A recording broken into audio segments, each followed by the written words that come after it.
Сайн байцгаана уу үзэгчдээ. Өнөөдөр манай дефакто нэвтрүүлгийн зочноор Рафлес сургуулийн захирал Ноён Доменико Даффан оролцож байна. Good evening, sir. Good evening. What brought you to, first of all, to Рафлес Institute? Рафлес Institute, well, I've started a few years back. Beforehand, I was in textile. I spent over 15 years in the textile industry. Started from the yarn, so raw materials, down to fabrics, down to garments, and I was also involved in the design of the garments. It felt to me sort of natural, you know, to try to sort of give all my experience to the new generations, you know, and that's why I decided to enter in the education business, basically. Before you said about the yarn in Italy, right? Yes, in Italy, other countries. Italy, Ireland, but I worked for Southeast Asian companies. It was a global. I used to work for a multinational, American multinational company. Well, I saw that you have been working as a head and in several cases occasionally as a general director of this sort of very profitable businesses, and then you suddenly decide to be a sort of education where. Yes, but you have to. I don't want to misunderstand the fact. I'm not an academic. I don't teach personally. But what I do, it's basically I run the campus. I'm also overseeing the academic side, of course, for quality and all the rest. But mainly my work is managerial, if you will. Well, that brings me to the point that you're not necessarily to be of the profession, not to run offices, organizations, companies, because we talk about the interaction of humans. Yes, yes. In that sense, how do you find your institute now you are in charge of now? The institute, first of all, it's a very good place.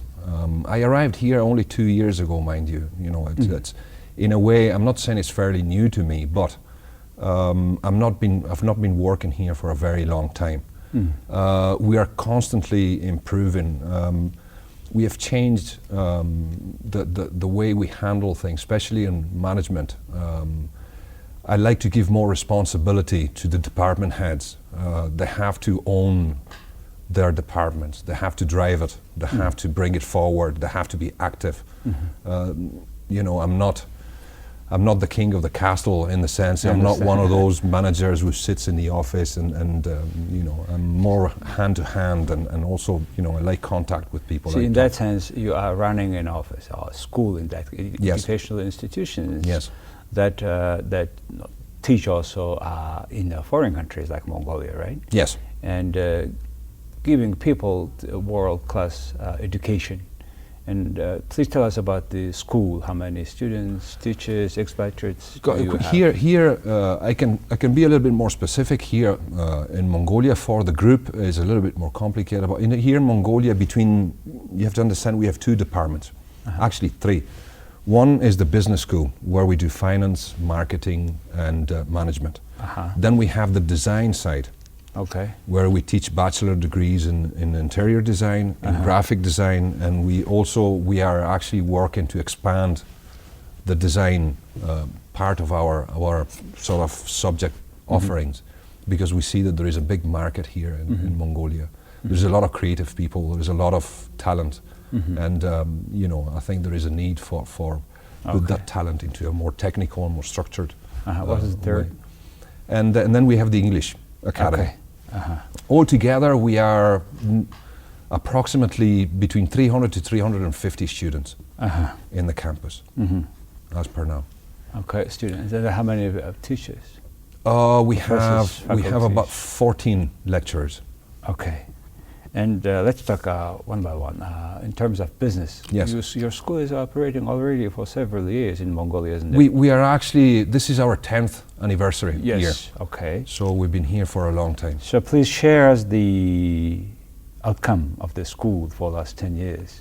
Well, we've been constantly growing. The English department has been constantly growing. Although in the last year, I have to say, because of the economic situation and all the rest of it, the whole the whole sort of school has slowed down a little bit. But we are constantly growing. We are constantly investing. What makes you growing like this then? Well, what makes us growing is the thirst of the young generation for good quality education, basically. And we are probably, arguably, the best institute in Mongolia, in Ulaanbaatar. See, if you remember this U.S. News and the several other institutions of magazines, medias, ranking schools by certain criteria, including the graduates' average salary and how long it takes time to get the job, etc. Yes. Either in these or another aspects, how you would classify your school? Oh, we are well up. Just to give you an example, we have an internship program. All our students have to do at least 3 months internship. When? With a company during the term, during the 3 years that they're studying in our school. Okay.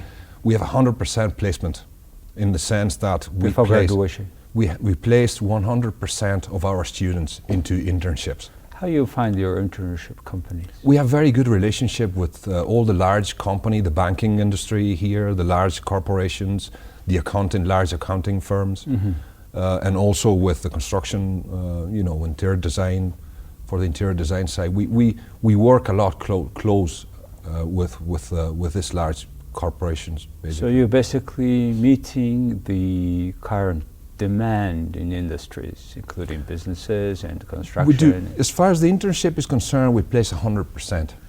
You have to understand that a lot of our students are actually sons or daughters of already successful businessmen or business families. I see. So some of them end up going to back to the family business and all the rest of it. But the other part is actually gets placement in the space of about 3 months. Okay. Well, since our wealthy people send their children to your school, yes, your diploma should be certified or equivalent of several other institutions, right? What we deliver is a bachelor degree. Yes. But our bachelor degree, and we are in this respect, we are the only institution in Mongolia that does that. Our bachelor degree is an international bachelor degree, which means it's an Australian bachelor degree. Okay. So the third particular school or education system? We have a university. We have a university. What university is this? Raffles. Raffles College of Higher Education. Tell us about this whole network of Raffles. What is this about? Okay, we are the largest provider, private education provider in Southeast Asia. Okay. We have in excess of 22,000 students in Southeast Asia, from China down to Australia. We have 32 campuses spread across Southeast Asia. We have a large operation in China. We are building a brand new university in Sri Lanka. We have five campuses in India. Wow. Just to give you an example, we're building a brand new campus. We bought the land. We actually investing heavily, building our own campus for the university, and we are actually opening a new K1 to K12 school in Bangkok. We have just recently opened one in Indonesia. So we are constantly investing in education. So do the Mongolian students travel or visit those schools? They can if they want to. They can if they want to. Okay. So that means do you have a universal similar curriculum? We teach.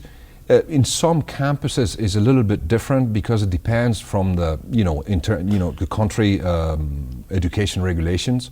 But in 85% of our campuses, our students can actually transfer from one term to the other one seamless, because we teach the same programs, the same subjects. So it's a uniform 3-year school. Okay, so compared with those schools all around Southeast Asia, how do the Mongolian students do? They're doing actually extremely well, to be honest with you.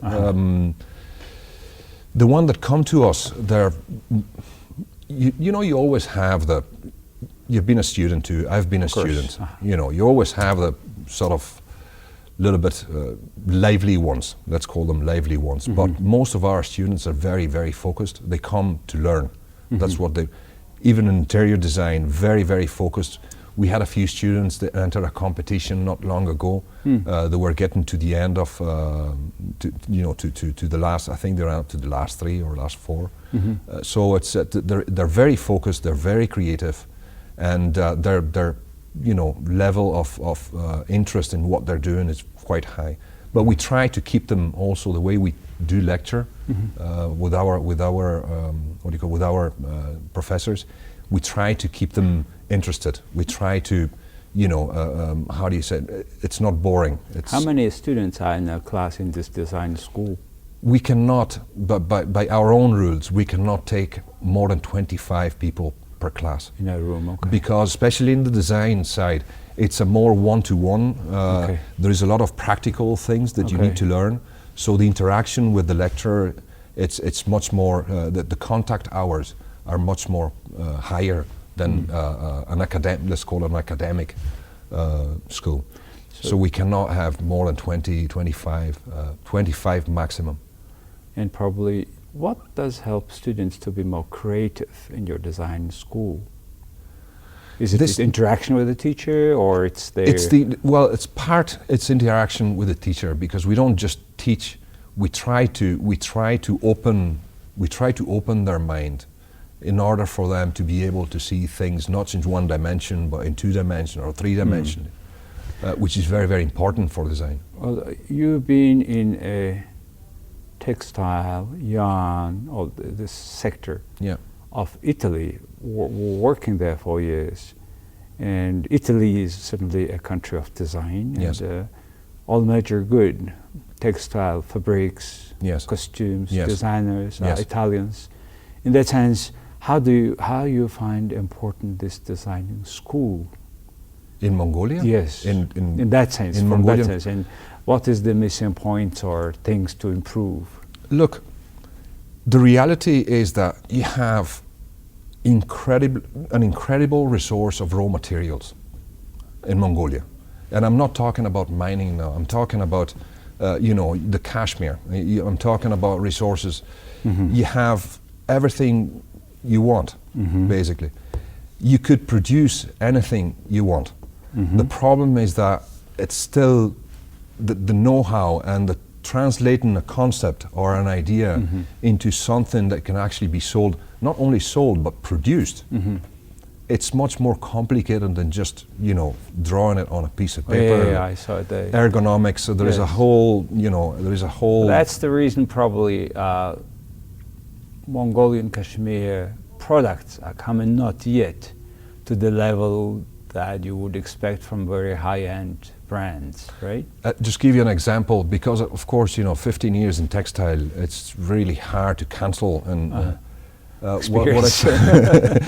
when I came here, I said, I'm in a place for cashmere, and I wanted to find a nice sort of 240 grams weight suiting woven cashmere, because I wanted to have, it's always been one of my dreams, of having a nice cashmere suit.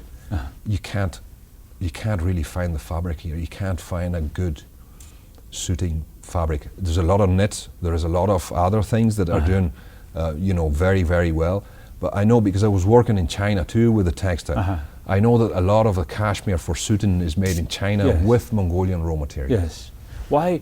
I mean, what is the missing point here then? If the Chinese can produce the same with our raw materials, why wouldn't we do that? What is missing? Block. I think, I think one of the things that Mongolia needs to do is to embrace, in a way, embrace know-how and technology and expertise that comes from outside Mongolia.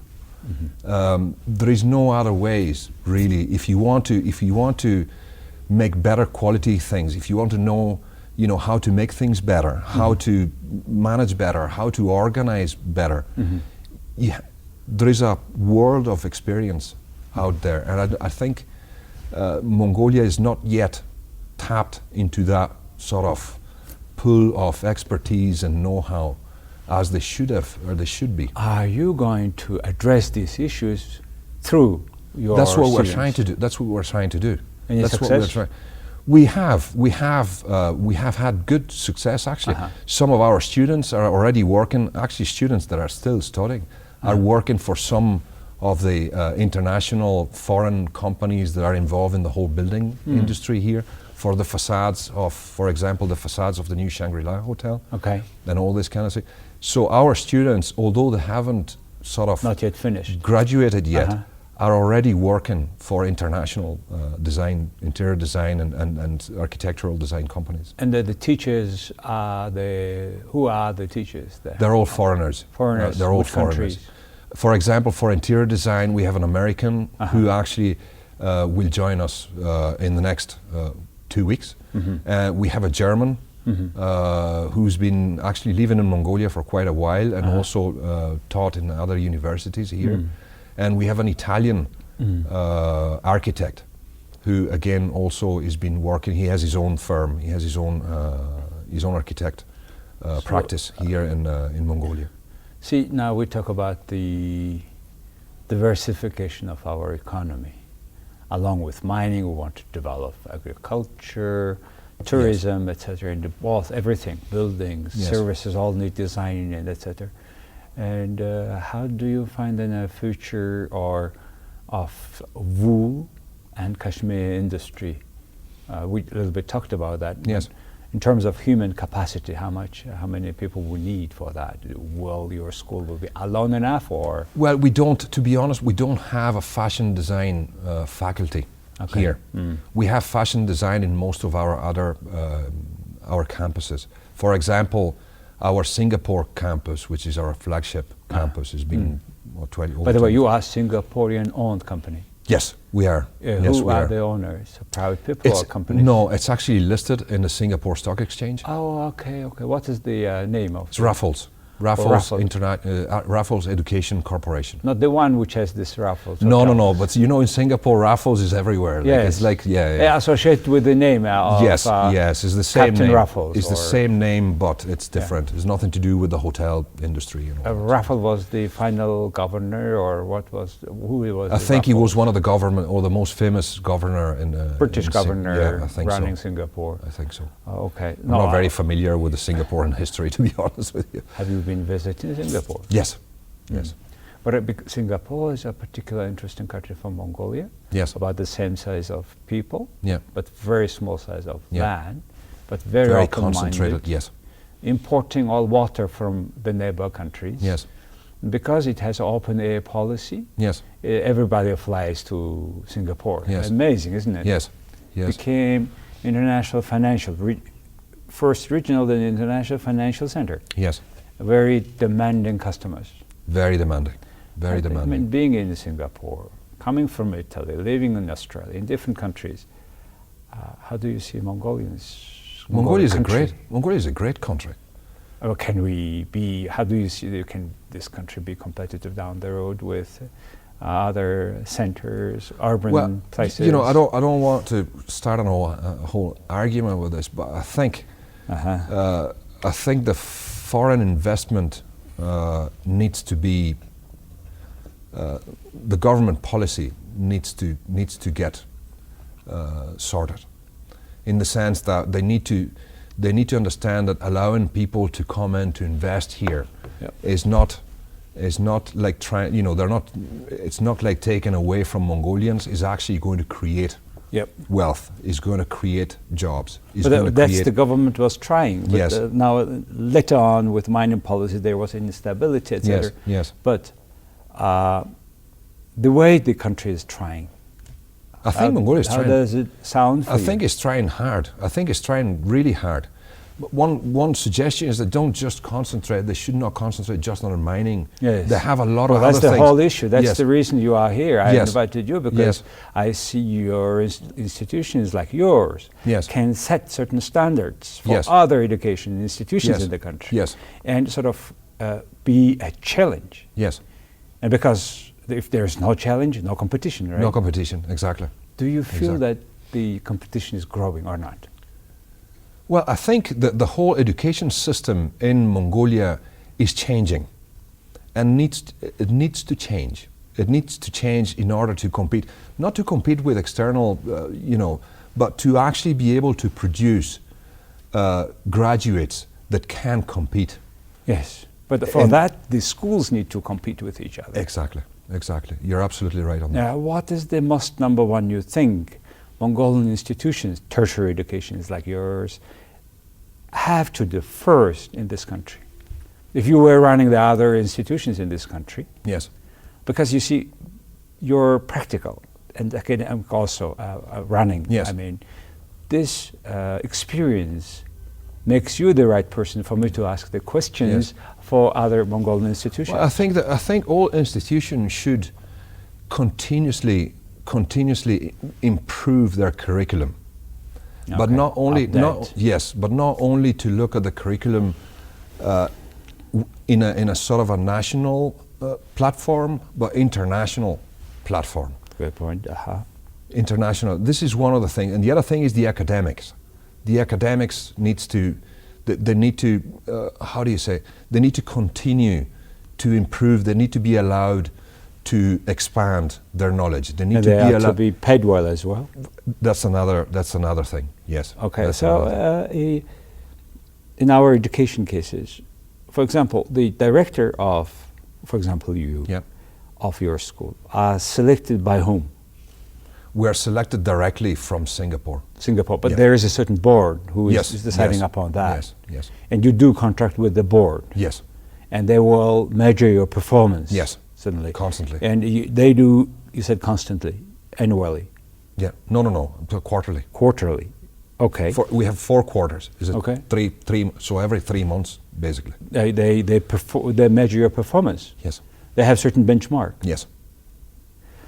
Well, that would be very interesting for us to know about the benchmarks of a head of schools. Here in this country, in particular, by the state-owned measure 7 or 8 institutions, all directors are nominated.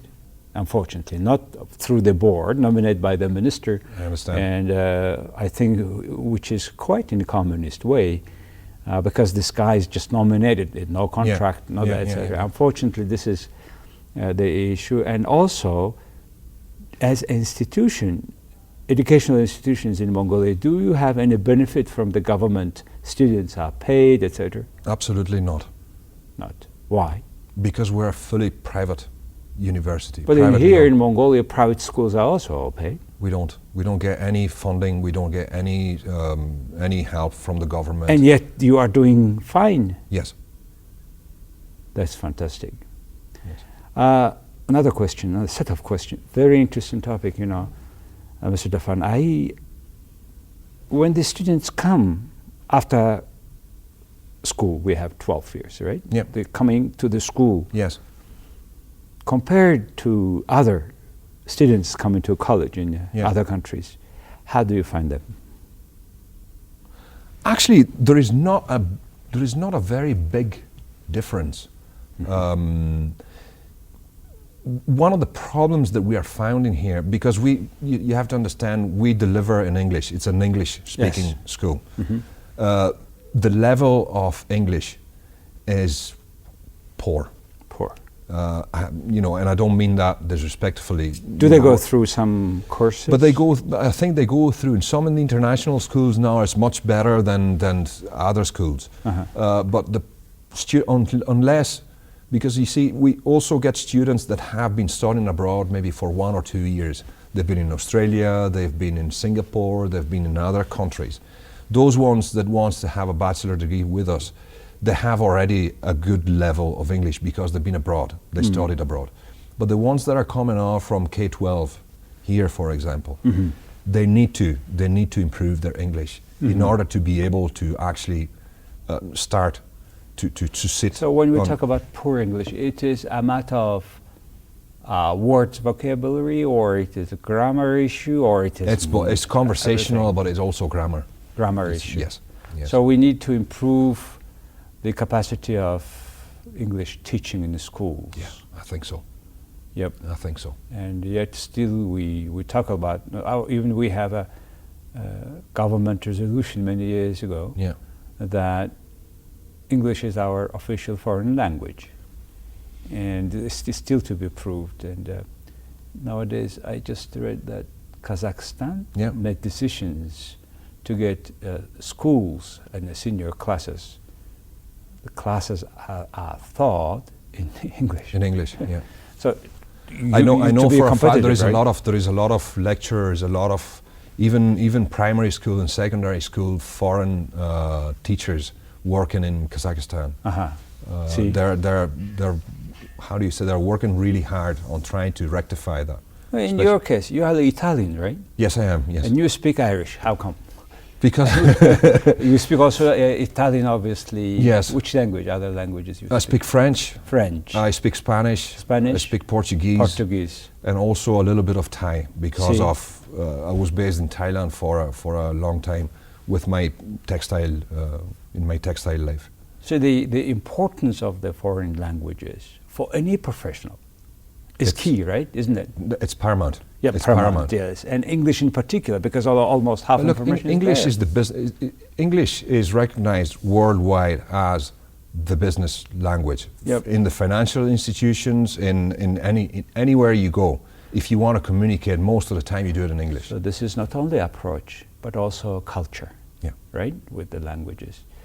Well, that's what I find very interesting. That's why I've invited you to the program, and it was so interesting to learn more about the school. By the way, my final question: how to get to your school? What you demand? What is your criteria to get?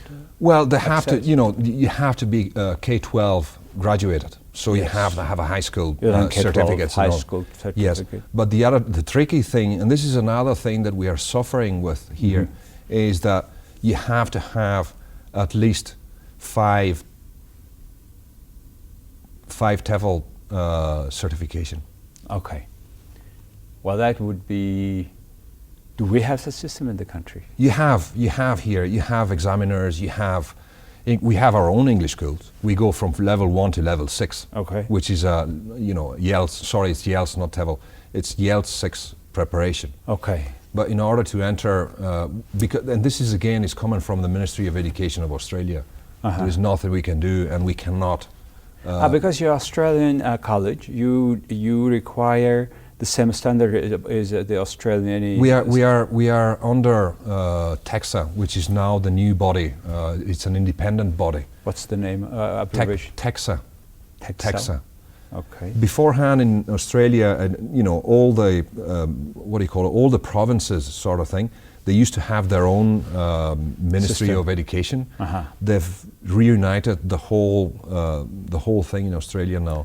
Unified standard. Under TEXA, which is it's an independent body that looks after the standards of education in Australia.